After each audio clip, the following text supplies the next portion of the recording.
Bismillahirrahmanirrahim. Alhamdulillahi rabbil alamin. Wassalatu wassalamu ala nabiyyina Muhammad wa ala alihi wa ashabihi ajma'in. Wa ba'd. Gjëja më e rëndësishme dhe më parsorë drejt cilës ne do të drejtojmë ambicjet tona dhe vendosmërinë tonë është përmirësimi i zemrave. Trajtimi i tyre dhe kurimi i zemrave tona si dhe rrujtja e shëndetit të tyre. Po ashtu u mundu edhe mi largu smundjet dhe hiletet e zemrave tona. Dhe mi mbrojt zemrat tona për gjërave që i shkatrojnë apo i prishin ato. Dhe kjo është qëllimi parësor të cilin do të asynoj besimtari.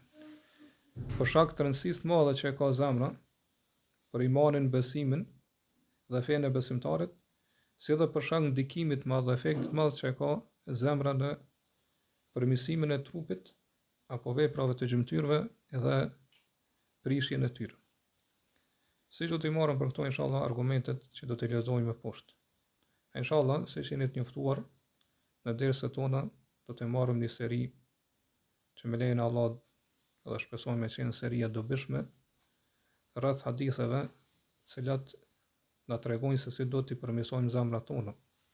Dhe këto janë dersa që i ka marrë dietari i njohur Sheikh Abdulrazak El-Badr, Allahu rujt, në baza ditore në kanalin Suneti Profetik, që është një kanal i njohur pra në Arabinë Saudite.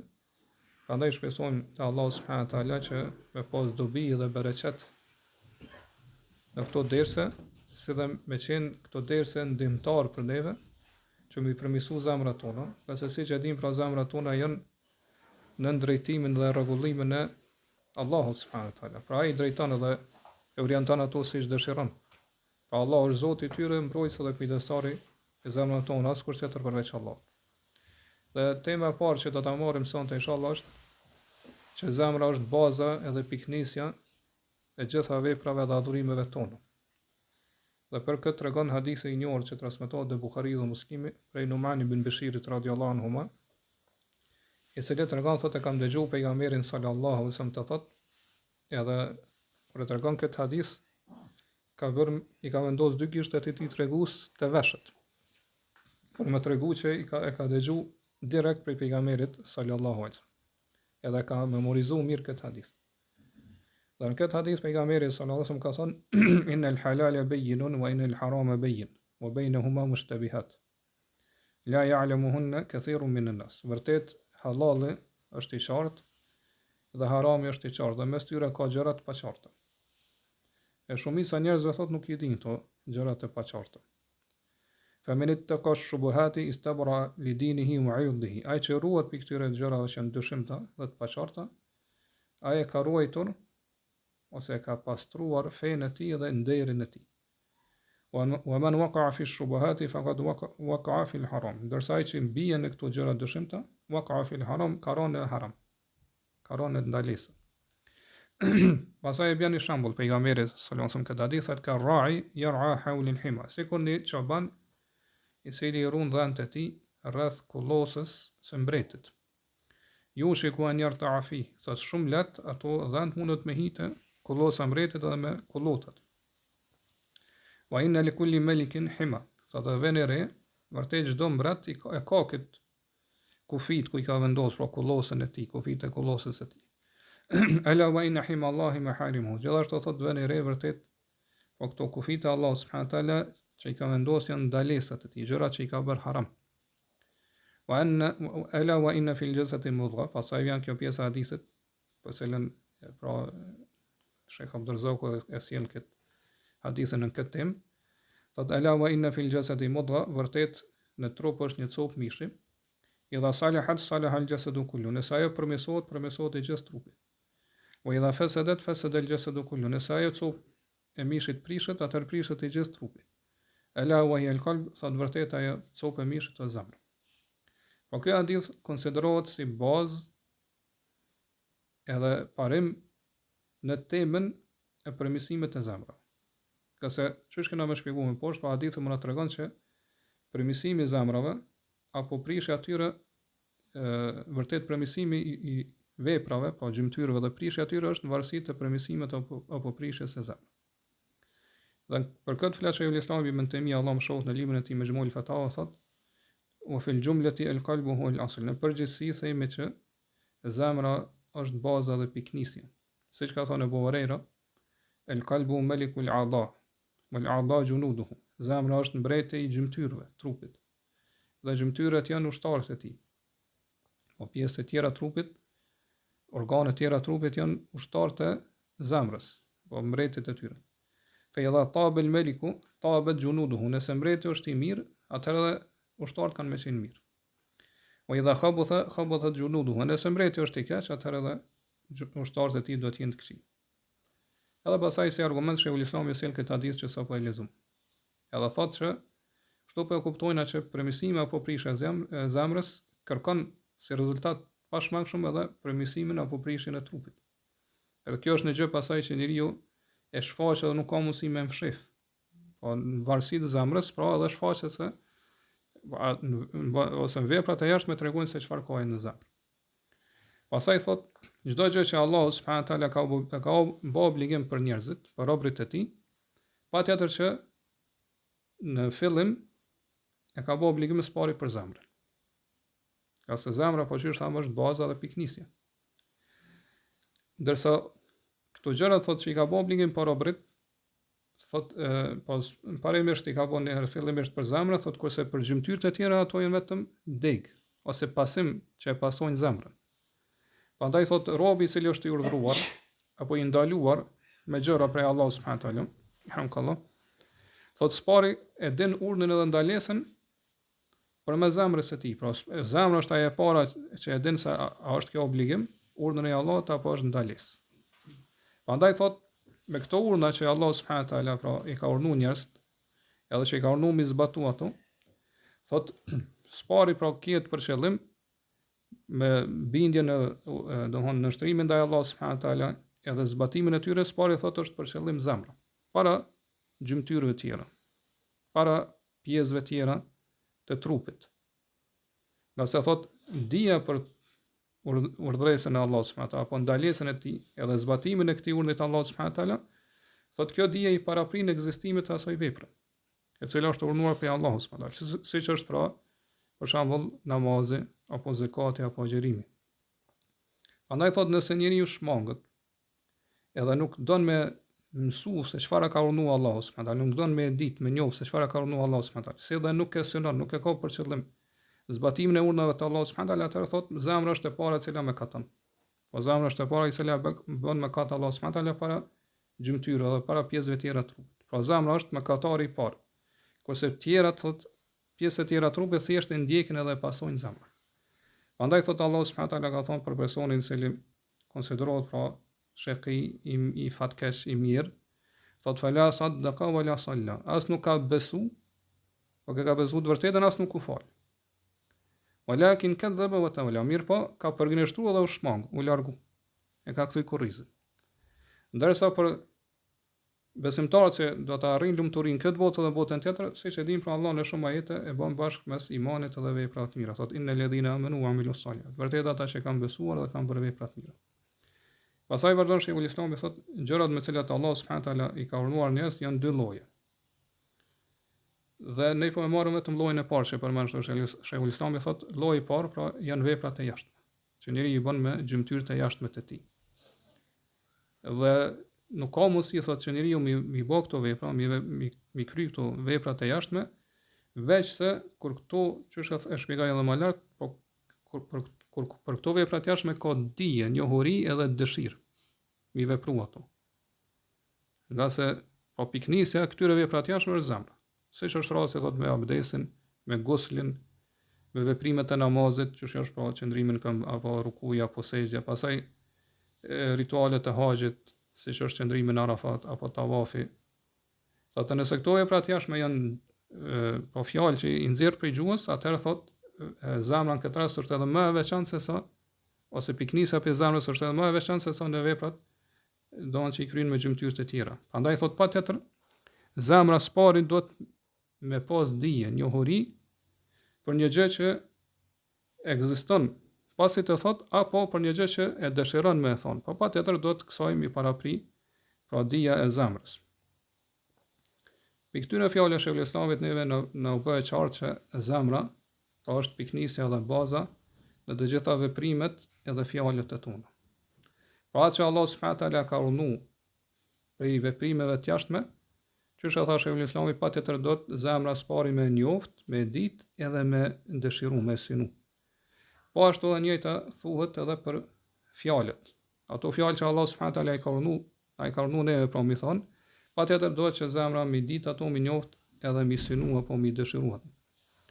Edhe kështu pra, gjithashtu na bëhet të qartë që zemra nëse mbushet edhe gjallërohet me iman, me besim në Allah subhanahu wa taala, me dashuri ndaj Allahut, me madhërim ndaj Tij, si dhe frikë dhe shpresë te Allah subhanahu wa taala, në mbështetje të plotë të Allahut dhe që fen pra sinqerisht me bë ja kushtu vetëm Allah subhanahu wa taala, atëherë patjetër që edhe gjymtyrët e tona apo pjesët e tjera të trupit tonë pra do të përmirësohen edhe do të rregullohen.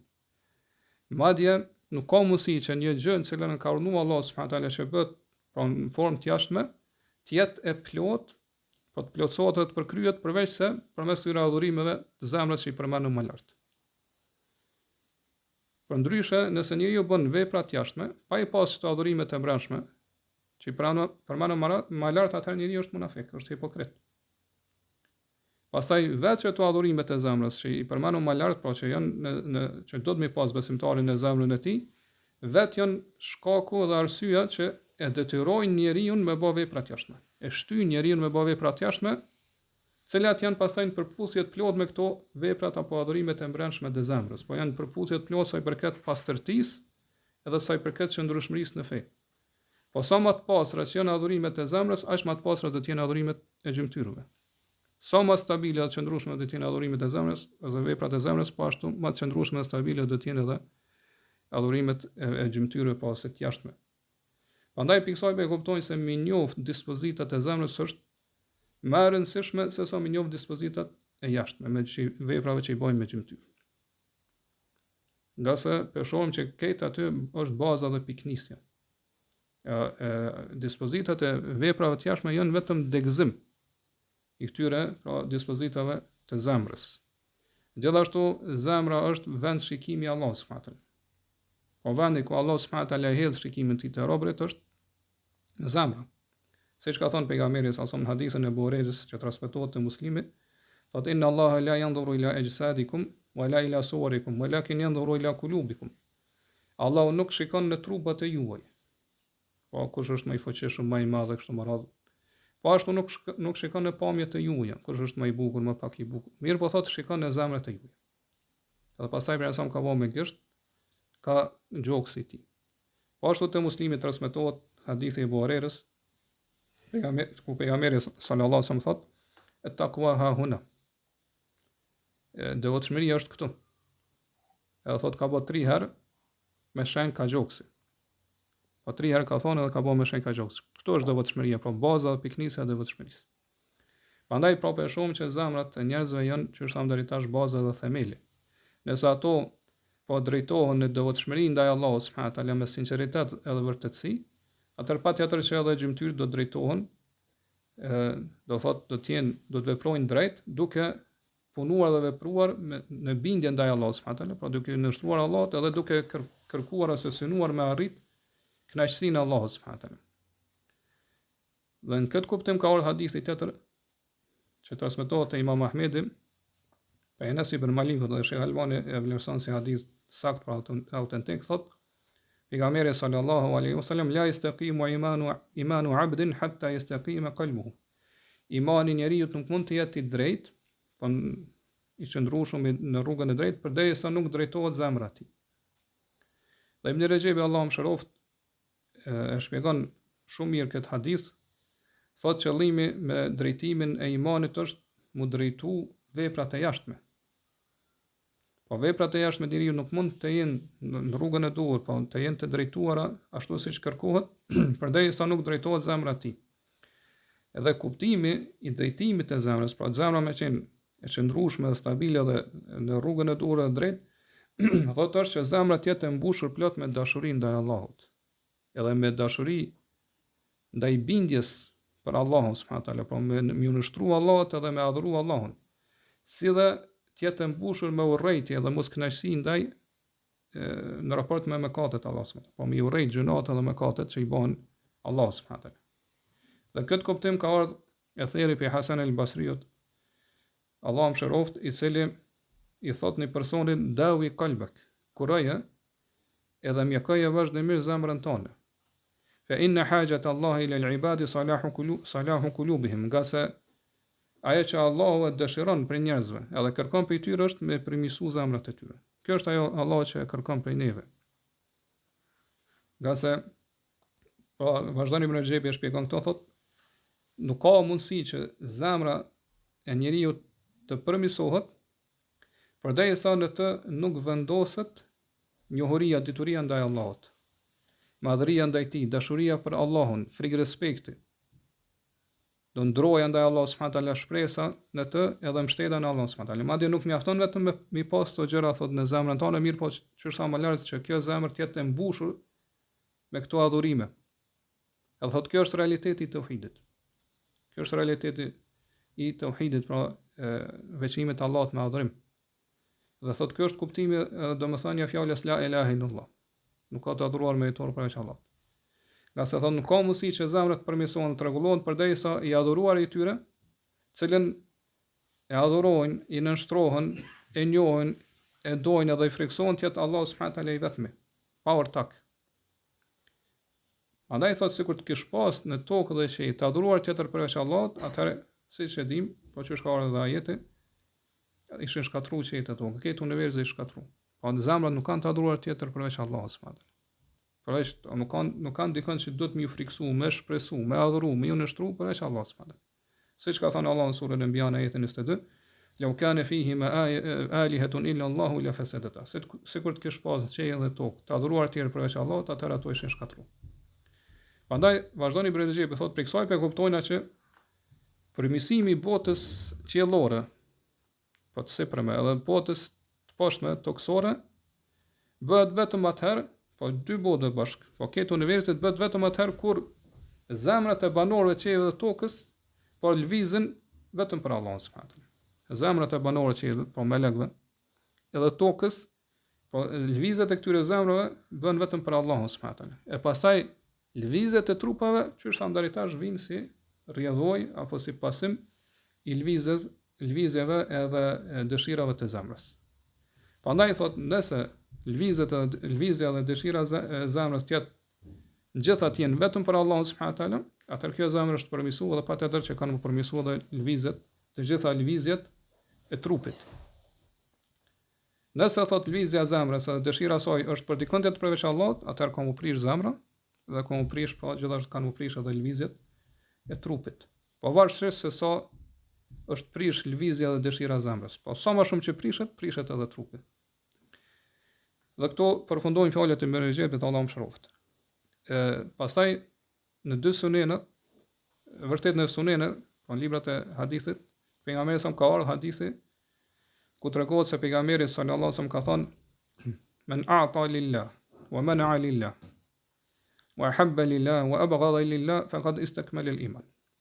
Ai që jep për Allahun, edhe ndalon për Allahun. Pra edhe kur jep e bën për Allahun, edhe kur e ndalon një gjë, ndalon për Allahun.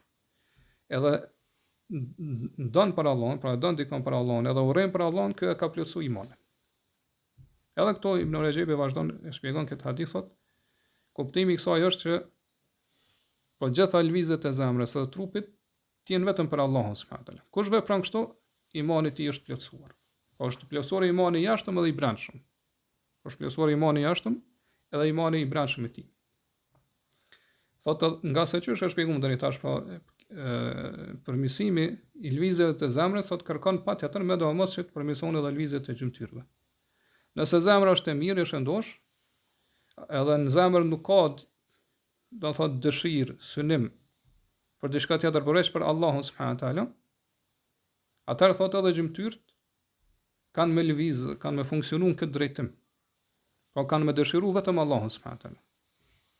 Edhe kanë me shpejtu, kanë mungut në ato vepra dhe gjëra me cilën e arrin kënaqësinë e Allahut subhanahu wa taala. Edhe këto gjymtyrë thot pasaj kanë mu frenu dhe kanë mu ndalu për gjëra që i urrejnë Allahu. Madje thot jo vetëm për gjëra që i urrejnë Allahut, po këto gjymtyrë kanë mu ndalë mu frenu edhe për gjërave kur njeriu ka dro dhe friksohet që mos është për gjëra që i urrejnë Allahu. Dhe për këtyre gjërave po njeriu ose gjymtyrët e tij pra ndalen dhe frenohen kur zemra është e pastër dhe shëndosh. Derisa të jetë i bindur që ajo gjë pra është e lejuar apo domthon mundet me vepru. Prandaj pra piksoj për shohim se drejtimi i zemrës ka një çështje shumë madhore dhe shumë e rëndësishme. Me qenë zemra pra e drejtuar siç duhet.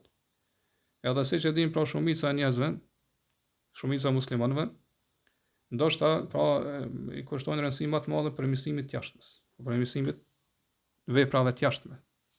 Edhe tregohet i shkujdesur edhe i pavëmendshëm për me drejtuar në brendshmën e tij, po zemrën e tij që ajo të jetë e bindur edhe nështruar ndaj Allahut subhanahu wa taala.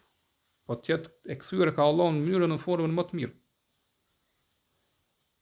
Po ashtu domethënë me largu me moj sa më larg zemrën pra pi smundjeve edhe gjërave që e smujnë ato, ose e largojnë prej drejtimit në rrugën e duhur dhe rrugën e drejtë. Edhe do ta dimë që zemrat pra gjithmonë janë të ekspozuara edhe të rrezikuara që të ato me depërtu smundje ndryshme. Me depërtu hilete ndryshme, cilat e dobësojnë imanin që është në zemrë. Edhe e paksojnë pra fen që e ka njeriu në zemrën e tij, bindjen në shtrimin ndaj Allahut subhanahu wa taala.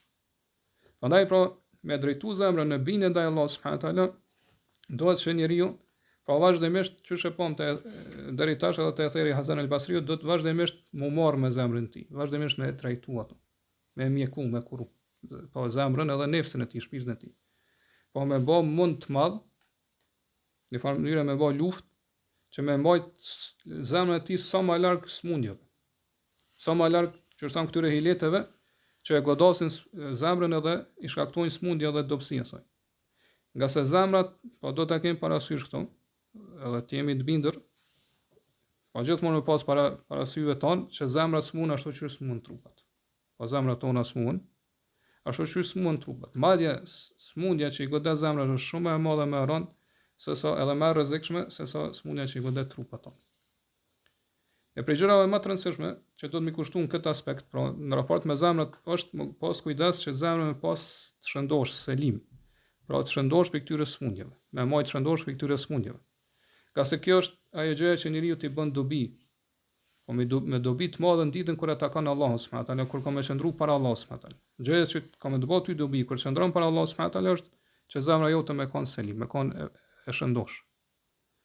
Dhe këtë ka përmendur Allahu subhanahu wa taala në surën Shuara, përmes fjalëve të Ibrahimit alayhis salam, e cili ka thonë yawma la yanfa'u malun wala banun illa man atallaha biqalbin salim. Atë po ditën e Kiametit nuk bën dobi as pasuria as fëmijë. Përveç ai që e takon Allahun me zemër selim, po me zemër shëndosh. Dhe zemra shëndosh, që është këna me po dhe me poshtë për fjalët e Ibn al-Qayyim dhe të tjerëve, është zemra e cila është e shëndosh edhe e pastër për shirkut edhe dyshimit. Dhe për çdo gjëja që e shkakton zebrimin e Allahut subhanahu wa taala. Pashtu është zemër e shëndosh edhe pastër për vazhdimësisë në mëkate dhe në bidate. Edhe pastaj kur zemra është e shëndosh për këtyre gjërave, atëherë kjo kërkon, po kjo shëndoshja e zemrës, po kjo pastrimi i zemrës kërkon që zemra pastaj të jetë e cilësuar ose të ketë si tipare të saj edhe gjërat e kundërta të këtyre që i përmenu më lart. Po të jetë pastaj zemra e mbushur me ihlas, me sinqeritet ndaj Allahut subhanahu wa taala, me bindje, edhe me kthim të vazhdueshëm te Allahu subhanahu wa taala. Që thamë deri tash me dashuri ndaj Allahut, me madhrim ndaj tij, madhrim të ligjeve të Allahut.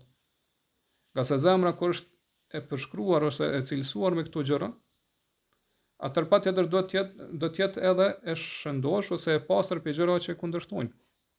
E kjo pastaj që është e pamë për zemrë e pastër, që njeriu nëse e ka këtë zemrë, pra në vetën e tij, atëherë do të arrijë shpëtimin dhe fitimin në botën tjetër. A do të fitojë pra në shkallë të larta në xhenet në ditën kur e takon Allahu subhanahu wa taala. Prandaj Ibn al-Qayyim Allahu më shoh thotë, dietarët kanë dhënë shpjegime edhe mendime ndryshme se cili është kuptimi i zemrës së selim, pra që është e shëndosh edhe e pastër. Mirë po thotë një gjë që i përmbledh gjitha ato mendime dhe shpjegimet e dietarëve është që zemra shëndosh është ajo zemra e cila ka shpëtu, po është e pastër për çdo epshi i cili e kundërshton urdhën e Allahut dhe ndalesën e tij. Dhe është e pastër për çdo dyshimi i cili e kundërshton lajmet që vijnë prej Allahut subhanahu wa taala. Dhe gjithashtu është e pastër për ubudijës, po më nënshtruar me adhuru dikon tjetër përveç Allahut subhanahu wa taala. Dhe është e pastër që me marr gjykatës dikon tjetër përveç të dërguarin e Allahut subhanahu wa taala. Prandaj thonë në dashurinë ndaj Allahut subhanahu wa taala kjo zemër po është e pastër edhe e shëndosh, pra nuk e merr si gjykatës dikon tjetër përveç Allahut subhanahu wa taala. Po ashtu edhe në frikën ndaj Allahut, në shpresën te Allahut, në mbështetjen e Allahut subhanahu wa taala, pra kthimin te ai, në shtrimin ndaj tij. Si edhe me i dhon përparësi, pra me parapëlqy kënaqësinë e Allahut para çdo kujt tjetër në çdo situatë dhe në çdo rast. Edhe mu largu, thot vazhdimisht pe atyre në çdo mënyrë dhe metodë, pra mu largu pe atyre gjëra që shkaktojnë zemrinë e Allahut subhanahu wa taala. Thot kjo është realiteti i ubudijës, me që njeriu rob i nështruar ndaj Allahut subhanahu wa taala. Ubudia thot që nuk e meriton edhe nuk i ka takon as kujt tjetër përveç Allahut subhanahu wa taala vetëm. Prandaj thot zemra e shëndoshën ka ajo zemër që është e pastër dhe shëndosh, që në atë zemër të ketë shirk, po të ketë dikush tjetër përveç Allahut subhanahu wa taala në atë zemër, po ndonjë formë ose ndonjë aspekt. Mirë po thotë është zemra e cila është e pastër, e kulluar, po ubudia dhe nështrimi vetëm për Allahun subhanahu wa taala. Po nështrimi ubudia ndaj Allahut subhanahu wa taala thotë jetë e pastër vetëm për të, pra duke synuar Allahun, duke dëshiruar gjithashtu me çështja e tham deri tash me dashurinë ndaj Allahut, me mbështetje, po me kthim te Allahu, me përulje, me frikë dhe me shpresë. Po ashtu thotë edhe kur veprat edhe dhurimet e kësaj zemre të jenë pastra dhe të kulluara vetëm për Allahun. Çuçi pa un hadithin më lart, po kur don, dikon e don vetëm për Allahun, kur e urren vetëm për Allahun, kur jep vetëm për Allahun. Kur ndalon e bën këto vetëm për Allahun. Madje thotë nuk mjafton vetëm kjo. Po për me qenë zemër plotësisht e pastër, thotë do të gjithashtu të jetë zemër që ka shpëtuar prej nënshtrimit apo marrjes gjykatës dikujt tjetër përveç pejgamberit sallallahu alaihi wasallam. Në këtë mënyrë thotë njeriu kur në zemrën e tij e lidh këtë formë, pa e bën këtë nyje kaq të fortë që nuk zgjidhet kur, thotë që me u bindë dhe me nështru vetëm pejgamberit sallallahu alaihi wasallam, atëherë thotë kjo është zemër e shëndosh. Edhe kjo pastaj i përfshin thotë gjitha fjalët edhe veprat. Është fjalë qëllimi, domethënë s'pare i përfshin fjalët e zemrave, po edhe zemrat kanë fjalë. Dhe fjalët e zemrave, çu thotë Ibn Kaim Allahu shumë janë çështjet e akidës, besimit. Pastaj gjithashtu thotë kjo i përfshin dhe fjalët e gjuhës.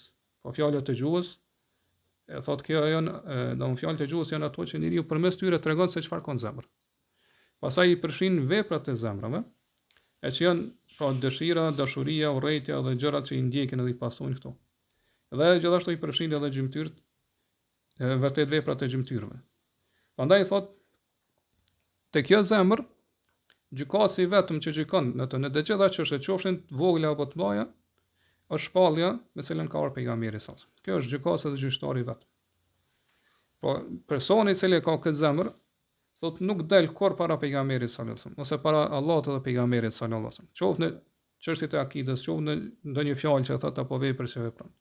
Siç ka thënë Allahu në surën Hujurat, ya ayyuhalladhina amanu la tuqaddimu bayna yaday Allahi wa rasulihi. O ju që keni besuar, kur mos delni para Allahut dhe pejgamberit sallallahu alajhi wasallam. Pra kur mos e thuani në fjalë, ose mos e bëni në vepër derisa nuk ju urdhon Allahu dhe pejgamberi sallallahu alajhi wasallam. Prandaj disa prej selefit kanë thonë çdo, pra këto janë vazhdojnë fjalët e Ibn Kaimit, thotë çdo vepër që e bën njeriu sado që është e vogël, veç se për këtë vepër në ditën e Kiametit para tij kanë u shfaq dy divana, dy regjistra. I pari është lime, edhe i dytë është kejf. Pse e ke bë edhe si e ke bë. Pse e ke vepruar edhe si e ke vepruar. Thotë sa i përket parës, pse e ke vepruar, thotë pyetja është parashtrohet njeriu cila ka qenë arsyeja, shkaku, motivi që të ka shtytur me vepru këtë gjë. A ka qenë ndonjë interes për interesave personale tua, individuale, pra vetjake?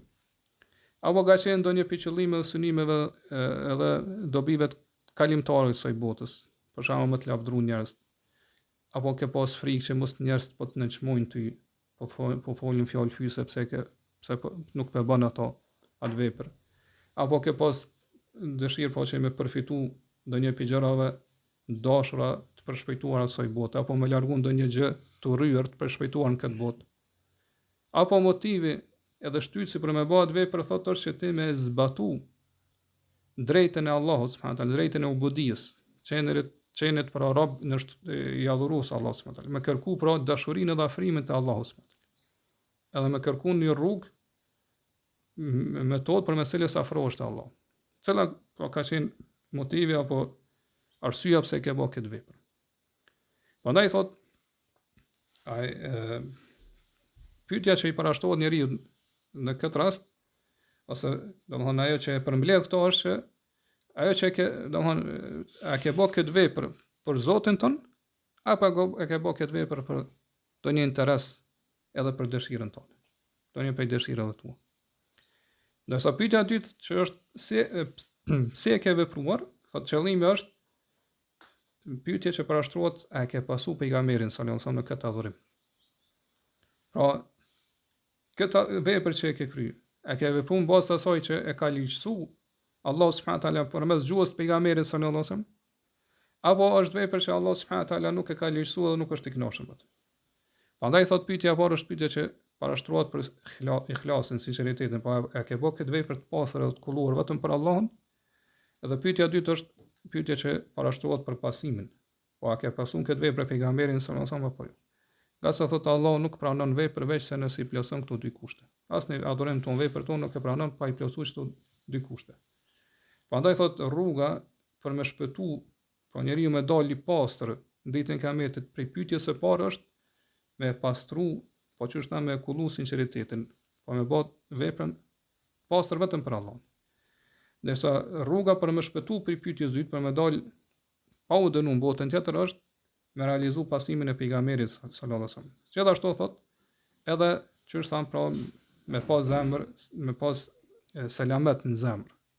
Po në zemrat tona me qenë në selamet, pra me qenë të pastra, të shëndosha, edhe mos me pas ndonjë dëshirë kalimtare kësaj bote ose nefse të kështu me radhë që e kundërshton ikhlasin. Po mos me pas ndonjë dëshirë ose synim që e kundërshton ikhlasin. Gjithashtu mos me pas ndonjë epsh tek pasion e kështu me radhë që e kundërshton pasimin e pejgamberit sallallahu alaihi wasallam. Thotë kjo është realiteti i zemrës së shëndosh, që kushdo që e ka, domthonë arrin me pas zemrën pra kështu të shëndosh, atëherë thotë e ka të garantuar shpëtimin edhe lumturinë në botën tjetër. Dhe zemra e shëndosh i ka disa shenja. Por nëse dëshirojmë ne me ditë a kem zemrën e shëndosh apo jo, janë disa alamete. Disa shenja që tregojnë se zemra jonë është e pastër e shëndosh, do thotë edhe është zemër e kulluar. Për këtyre shenjave është që kjo zemër gjithmonë qenë duke udhëtuar dhe duke u larguar për kësaj bote. Po mos me qenë zemër që udhëton ka drejt kësaj bote, mirë po, që udhëton ka bota tjetër dhe largohet për kësaj bote. Po nuk është e mashtruar me jetën e kësaj bote. Kjo zemër nuk është e mashtruar me jetën e kësaj bote, nga se e din realitetin e saj. Po e din që kjo botë është botë kalimtare dhe që shumë shpejt pra do të zhduket dhe do të shkatrohet. Edhe shumë shpejt do të largohet prej neve, apo ne do të largohemi prej saj kështu më radh. Pra nuk është botë e amshueshme dhe përhershme. Dhe këto domthon se shpjegimi i kësaj është në Athari Aliut radhiyallahu anhu shumë, do thonë athar i dobishëm thot irtahalet ad-dunya mudbira. Wartahalet al-akhirah muqbila. Dunjaja vazhdimisht është në udhtim. Mirë po është në udhtim duke u largu prej neve. Po ashtu edhe ahireti bota tjetër është në udhtim, mirë po është në udhtim duke ardhur ka ne, duke na ofruar. Po dunjaja është duke largu, ahireti bota tjetër është duke ofruar tek ne. Wa li kulli wahidatin minhuma banun. Dhe çdo njëra prej këtyre dyjave, pra për dunjas dhe ahiretit, i ka bijtë e saj. Fakunu min abna'i al-akhirah wa la takunu min abna'i ad-dunya. Prandaj bëheni prej bijve të ahiretit. Dhe mos u bëni prej bijve të dunjas. Fa inna al-yawma 'amalun wa la hisab. Nga se sot ka punë dhe nuk ka llogari dhënia. Pas është mundësia me punu pa dhënë llogari. Wa ghadan hisabun wa la 'amal. Por sa nesër është llogari dhënia nuk ka mundësi me punu. Gjithashtu pishanjave të tjera të zemrës së shëndosh është që njeriu me pas vetëm një qëllim, vetëm një synim. Ajo është me arrit kënaqësinë e Allahut subhanahu wa taala dhe mu largu pi gjëra që zemrojnë Allahun. Pishanjave të tjera është që njeriu me dhon mundin, pa mu mundu shumë, që me qëndru sa ma largë gjunave dhe mëkateve dhe bidateve, po veprimit gjëra që janë haram.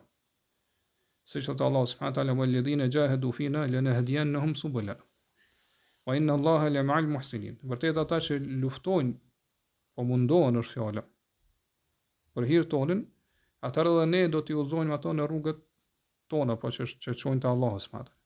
Dhe vërtet Allah është me vepërmirët. Dhe pishane e tjera që mundu mi përmend sonte është që njeriu pra i kushtu rëndësi edhe kujdes më të madh, më shumë për mësimit veprës, sesa vetë veprës. Po njeriu do të më kushtu besimtarë, muslimanët do të më kushtu rëndësi më shumë rregullimet për mësimit veprës sesa vetë kryerjes së veprës. Dhe kjo arrihet, që është shpjeguar deri tash, duke bërë atë veprë sinqerisht para Allahut, po duke pas sinqeritet dhe vërtetësi në zemrën tonë, dhe duke e ndjejë me zemrën tonë që këtë adhurim dhe vepër të mirë që e kryen për Allahun është mirësi për Allahut. Pa Allah të ka begatu. Jo që ti je meritor, ose ti ke arrit këto me aftësitë tua. Mirë po gjithmonë besimtari pra e akuzon veten e tij që në raport me Allahun subhanahu wa taala ka mangësi. Edhe nuk mundet kur me adhuru Allahun ashtu siç e meriton Allahu subhanahu wa taala. Gjithmonë jemi të mangët. Për këtë arsye pra besimtari gjithmonë që është e pam deri tash po e lufton veten e tij ose e shtyn veten e tij, edhe jep mundin e tij që gjithmonë me adhuru Allahun me qenë pra i bindur ndaj Allahut. Po kështu duhet të jetë gjendja e besimtarit, po mi kushtu zemrës së tij rëndësi të madhe. Po me punu vazhdimisht në rregullimin dhe përmirësimin e zemrës së tij, po në pastrimin e saj. Edhe pi duave që janë transmetuar pe pejgamberit sallallahu alajhi wasallam është dua që përcillet e Sahih Muslimit, po është dua më e gjatë, mirë po mes tjerash pejgamberi sallallahu alajhi wasallam ka thënë Allahumma ati nafsi taqwaha wa zakkiha anta khayru man zakkaha anta waliyuha wa mawlaha. O Allah, japja shpirtit tim devotshmëri. Edhe pastroje shpirtin tim, nga se ti mas mirë të din me pastruar ato. Ti je Zoti i saj, po kujdestari, Zoti i tij, kujdestari i tij, pra i shpirtit. Ti din mas mirë se si pastro. Po ashtu në hadithin tjetër që transmetohet te Ibn Hibani pranë Sahihit e tij, dhe Sheh Albani thotë që hadithi është autentik. Për cilët që pejgamberi sallallahu alajhi wasallam i ka thënë Shaddad ibn Ausit radhiyallahu anhu, edhe këtë në zënnasu denanir vë derahim, fektenizu ha ula il kinimat. Kër njerëz fillojnë me grumbullu pasuni, dinara dhe dirham, thot ti, si thesare e pasurit tonë, thot meri këtu fjallë. Edhe ja kam su një doa, ka thonë, Allahumma inni es'aluka thabata fil amr. O Allah, në kërkoj për teje që me qenë i qëndrueshëm e stabil në çështjet e mia. Po gjitha çështjet. Duke përfshi çështjet e dunjas, po më e rëndësishme po në çështjet e fesë, me qenë i qëndrueshëm në fe. Po ashtu do të thonë me qenë i qëndrueshëm në gjitha çështjet, në momentet e vdekjes, botën tjetër kur kalon te sirati, kur të merresh pyetje për 2 melek, është më po fil amr i përfshin gjitha çështjet. Allah më ta mësoj ti me qenë stabil dhe i qëndrueshëm. Wal azimata ala rushd, dhe me qenë i vendosur në udhëzimin edhe bindjen tonë në rrugën e drejtë, po në rrugën e saktë. Was'aluka mujibati rahmatik, edhe kërkoj prej teje që të më mësosh me vepru shkaqet që e sjellin si rezultat mëshirën tonë. Pra veprat, fjalët e kështu me radhë. Wa azaima maghfiratik, edhe më mësosh me bë ato gjëra që pra e konfirmojnë edhe vërtetojnë faljen tonë. Pastaj thotë was'aluka shukra ni'matik wa husna ibadatik. Allah kërkoj prej teje që të më mësosh të jem mirënjohës dhe falëndërues ndaj nimeteve të mirave që më ke dhënë, edhe gjithashtu të adhuroj ty mënyrën e formën më të mirë. Pastaj po vjen kjo pjesë e hadithit që ka të bëjë me temën tonë, thotë was'aluha qalban saliman wa lisanan sadiqan. Allah kërkoj prej teje që më mësosh të kem zemër të pastër, të shëndosh, edhe gjuhë të sinqert. Pa fol fjalë të sinqerta të drejta. Was'aluka min khayri ma ta'lam wa a'udhu bika min sharri ma ta'lam. Kërkoj prej teje të mirat që ti din, khairin që ti din, edhe gjithashtu kërkoj mbrojtjet e tij prej sherrit që ti din. Wastaghfiruka lima ta'lam innaka anta 'allamul ghuyub. Dhe kërkoj falje te ti për ato që ti din, pra për mëkatet që ti din që i kam bërë unë, ka se vërtet ti je ai që i njeh të fshehtat. Ky hadith, pra shohim që është hadith i përgjithshëm, edhe gjithë përfshes, pra që i ka përfshi në veten e tij gjitha mirësitë dhe hajrat e kësaj bote dhe botës tjetër. Po i ka përfshi gjithë ato dyrtë dhe portat e devotshmërisë.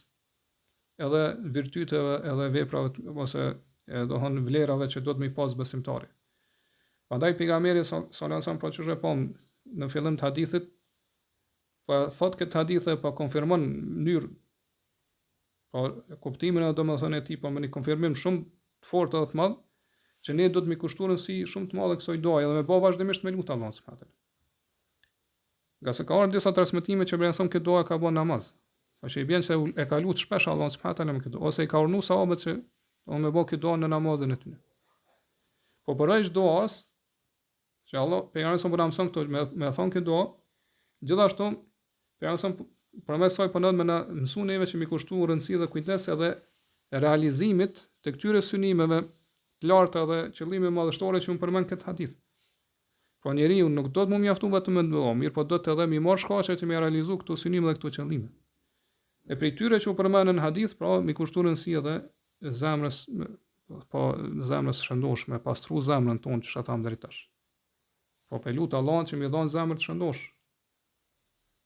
Atë që tham pi rregulla e duas është që nuk mjafton vetëm me lut Allahun me dhon zemër të shëndosh, por do të edhe i marr shkaqet sebepet që përmes tyre me lejen e Allahut të pastron zemrën tonë.